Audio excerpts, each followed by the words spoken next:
It seems every year that the lottery gets bigger and bigger, as more people buy tickets hoping for a quick fix to all of their financial problems. For its players, the lottery represents a ticket to paradise. No more having to drive to a job you hate ever again. You can finally tell your terrible boss exactly what you think about him and his stupid little mustache. Bill collectors, goodbye harassing phone calls forever. With tens of millions, maybe even hundreds of millions at your disposal, you're officially over life's petty problems and can finally live the carefree life you've always dreamed of. Yet, the reality is that most lottery winners end up blowing all of their cash, and it's the rare winner who is able to hold on to even just a portion of the money for even just a few years. So if you play the lottery, stay tuned to this episode of the Infographics Show, and maybe don't tell that boss of yours what you think of his ridiculous little mustache just yet, as we look at the lottery winners who lost it all. Laura and Roger Griffiths. In 2006, Laura and Roger Griffiths of England won £1.8 million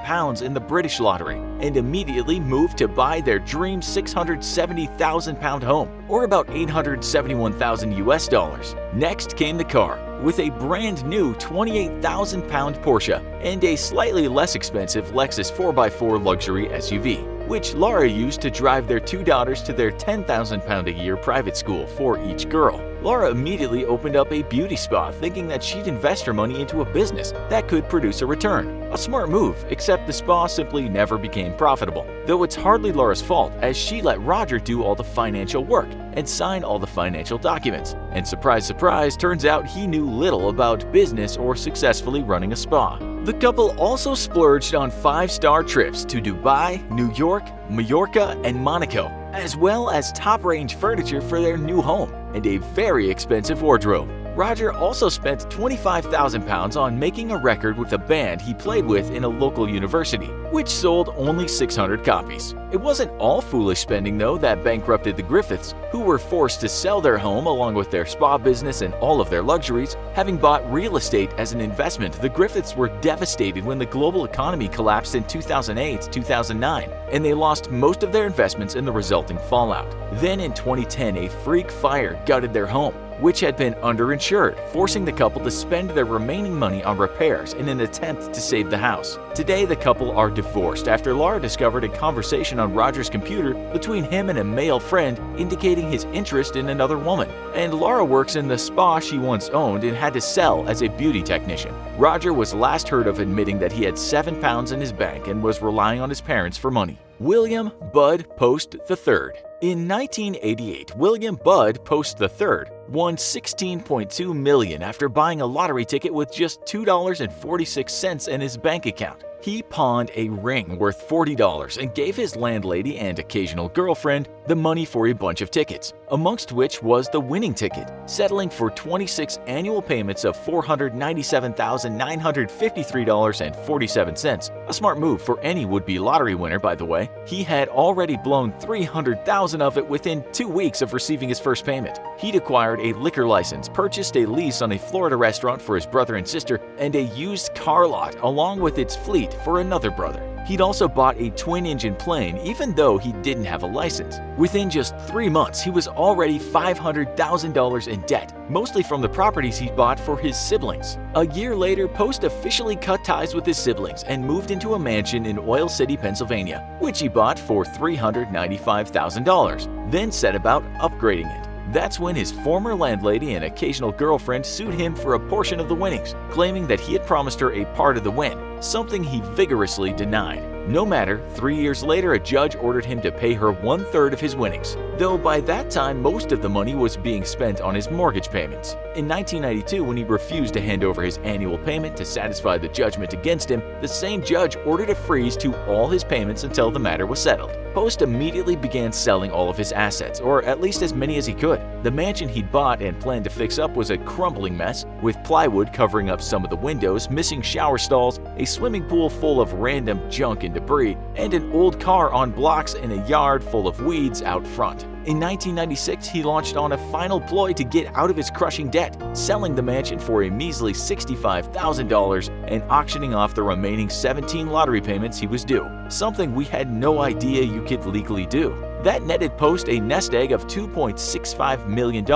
Not bad, even though he should have been earning a total of over $8.5 million if he'd managed his money wisely. Unfortunately, just 1 year later, he'd spent almost all of the remaining money on his debts: 2 homes, another truck, 3 cars, 2 Harley-Davidson motorcycles, a luxury camper, and $260,000 sailboat docked in Biloxi, Mississippi, which he'd planned to use to start a charter fishing business. If that wasn't enough, one of his own brothers was arrested for hiring a hitman to try to kill him, hoping he'd inherit some of his winnings. Post would go on to live on food stamps and $450 a month stipend until his death in 2006. Marty and Kay Todd. Not all lottery winnings are lost due to incompetence or greed, and what has to be the fastest loss of all lottery winnings in history came down to nothing more than bad luck. Marty and Kay Todd were a newlywed couple watching their TV one night when they saw a news story about the lottery's unclaimed jackpot, with the winning numbers listed on the screen. Realizing those had been the numbers that they played, the couple immediately tore up their apartment looking for the winning ticket.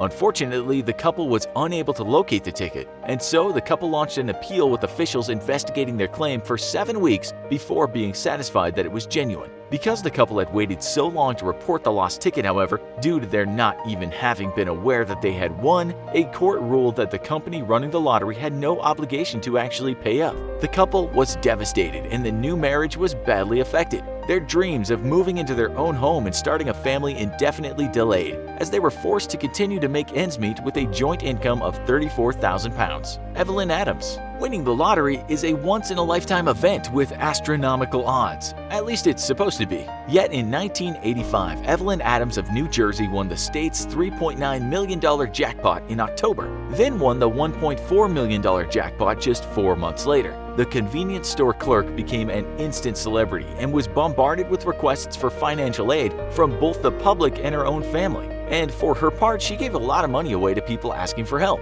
Most of her family members whom she helped financially did not seem to think that they had any obligation to repay her. And while some of her family was good-natured about her win, others were angry because she had so much money. At first, Adams spent the money wisely, buying the convenience store she worked at. Imagine that revenge against your boss. And returning to school to study music, with the goal of one day opening a music store. Unfortunately for her prudent planning though, Adams would go on to gamble most of that money away in Atlantic City a few years later. Gerald Muswagon. In 1998, Gerald Muswagon won a $10 million jackpot on a $2 Super 7 ticket. Immediately, Muswagon launched on an incredible spending spree, buying new vehicles for himself and his friends, as well as a home that was turned into a nightly party pad fueled by large amounts of drugs and alcohol. After 2 years of hard partying and splurging on luxuries for himself and his very bad influence friends, Muswagon started trying to get a grip on his life and started a logging business which quickly flopped due to low sales. In 2000, he led police on a high-speed chase and was sentenced to 3 months in jail, followed by a conviction in November of 2002 for fondling a 19-year-old woman he'd hired to clean up his house, and given another 3 months in jail. After losing all of his money, 7 years later, Muswagon was forced to take a job doing heavy lifting on a friend's farm just to make ends meet and support his girlfriend and 6 young children. Though shortly after, his body was discovered in his parents' garage, where he'd hung himself. Suzanne Mullens. Sometimes the stresses of life are greater than the windfall that a lottery win can provide. And in 1993, when Suzanne Mullens hit a $4.2 million jackpot, she decided to split the winnings 3 ways with her husband and daughter, netting her after taxes 20 annual payments of $47,778.84. Yet Mullens did not splurge her money wastefully as most lottery winners on our list, and instead used most of the money on her uninsured son-in-law who was very ill, running up $1 million in medical bills before finally dying in 2000. To help cover the medical expenses, Mullens took out a loan in 1998 with the People's Lottery Foundation, a company that serves lottery winners who need their money faster than their annual payments arrive. They lent her $197,746.15, which she agreed to pay back with her yearly checks through 2006. But in 2000, when the lottery rules changed and allowed the winners to collect their money in one lump sum, Mullens cashed in on the remaining amount, albeit at the same penalty that other winners who take the lump sum over the annual payment all receive. In her bid to try to pay the mounting medical costs of her son-in-law, Mullens was unable to pay back the PLF, which sued her for the remaining amount. Sadly, Mullens still has to repay the amount to the PLF, and with most of her winnings spent on medical costs, she's forced to pay out of her normal job. Mrs. Mullens' story just goes to show that in America the healthcare system is so broken that even if you win the lottery, you have no guarantee of still being able to afford medical care. Though we guess hoping to win the lottery is a better plan than just dying, as our politicians today seem to expect us to do. Winning the lottery can seem like a dream come true, and upon hearing the good news, it can be easy to be overcome with all manner of wants and desires. Most people spend their lives working jobs they dislike and living paycheck to paycheck. So the news that the world is suddenly at your fingertips and everything you've ever seen on TV and wished you could have or do is now available to you can make some people very prone to some very unwise decisions. Some psychologists have theorized that some people simply aren't meant to handle vast amounts of wealth. And of the lottery winners that go on to live happy lives, it's the ones with motivations and aspirations that they were pursuing even before their big win that end up being the best adjusted. So if you ever win the lottery, don't forget to still pursue your dreams, but make sure it's a dream actually worth pursuing and not just a whim you want to splurge on, because one day the money will run out. What would you do if you won the lottery? Also, make sure you check out our other video, Why You Don't Want to Win the Lottery.